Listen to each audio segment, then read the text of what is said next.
Jelaskan pengertian sosiologi. Sosiologi adalah studi atau disiplin ilmu yang menjelaskan mengenai masyarakat dengan segala aspek yang dimilikinya. Atau lebih sederhananya bahwa sosiologi itu menunjukkan bahwa ini loh masyarakat yang disebut masyarakat ini adalah seperti ini. Jelaskan pengertian budaya. Budaya adalah hasil cipta dan karya manusia yang terbentuk dari unsur-unsur yang kompleks seperti agama, keyakinan, politik, adat istiadat, bahasa, dan lain sebagainya yang diwariskan secara turun-temurun melalui proses sosialisasi. Jelaskan pengertian sosiologi budaya. Sosiologi budaya adalah cabang disiplin ilmu dari sosiologi yang objek kajiannya adalah budaya masyarakat, seperti sistem keyakinannya, pola pikirnya, maupun adat istiadat. Nah, sosiologi budaya itu melihat apa yang dilakukan masyarakat dan bagaimana cara dia melakukannya, seperti bagaimana dia berjalan, bagaimana cara dia berbicara, ataupun melakukan hal-hal lain seperti bernyanyi maupun menari. Jelaskan pengertian transmisi dan contohnya. Transmisi adalah pengiriman atau penerusan pesan dari satu orang ke orang lain. Contohnya yaitu bahasa-bahasa ataupun budaya-budaya yang diwariskan oleh nenek moyang. Jelaskan pengertian transaksi dan contohnya. Transaksi adalah proses timbal balik antara dua orang atau lebih yang saling menerima dan memberi. Contohnya yaitu proses belajar mengajar maupun proses jual beli antara pedagang dan pembeli. Jelaskan pengertian transformasi dan contohnya. Transformasi adalah sebuah perubahan, pengalihan atau penataan kembali dari unsur-unsur yang telah ada, baik sifat, bentuk maupun fungsinya. Contohnya itu transformasi digital di bidang pendidikan, di mana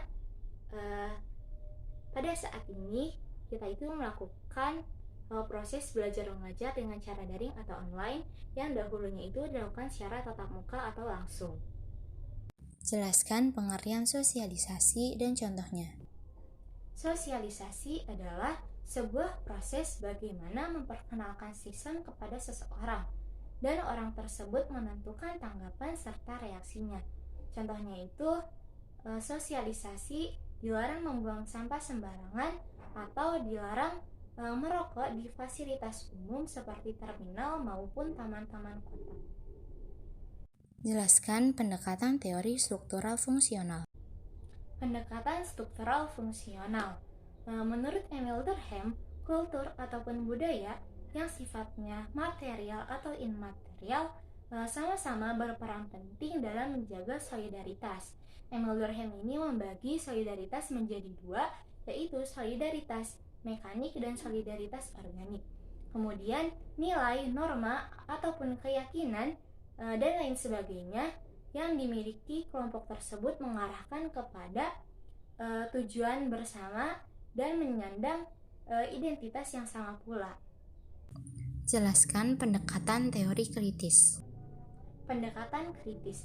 Menurut Karl Marx, kultur ataupun budaya merupakan instrumen atau alat dominasi yang dilakukan oleh pihak yang berkuasa ataupun mayoritas terhadap pihak yang didominasi, yaitu pihak yang minoritas.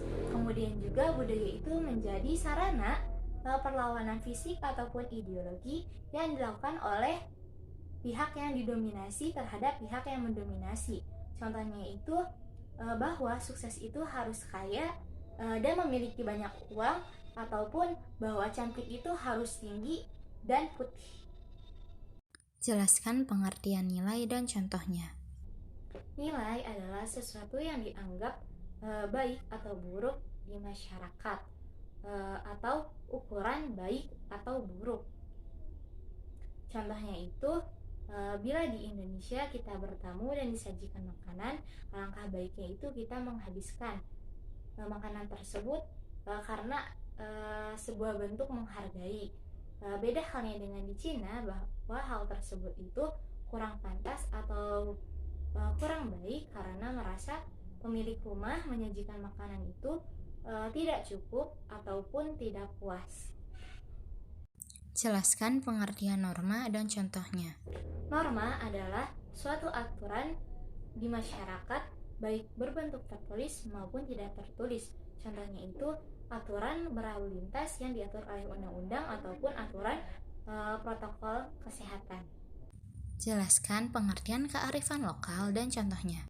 Kearifan lokal adalah suatu gagasan yang tumbuh dan berkembang di masyarakat tertentu secara terus-menerus, seperti adat istiadat, nilai, norma, keyakinan, dan lain-lain.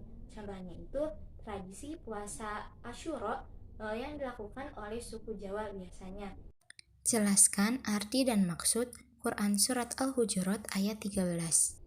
Bismillahirrahmanirrahim.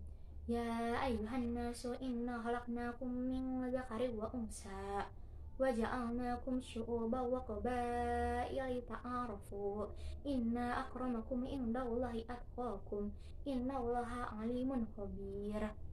Artinya, wahai manusia, sungguh kami telah jadikan kamu seorang laki-laki dan seorang perempuan. Kemudian kami jadikan kamu berbangsa-bangsa dan bersuku-suku agar kamu saling mengenal. Sungguh yang paling mulia di sisi Allah adalah yang paling takwa.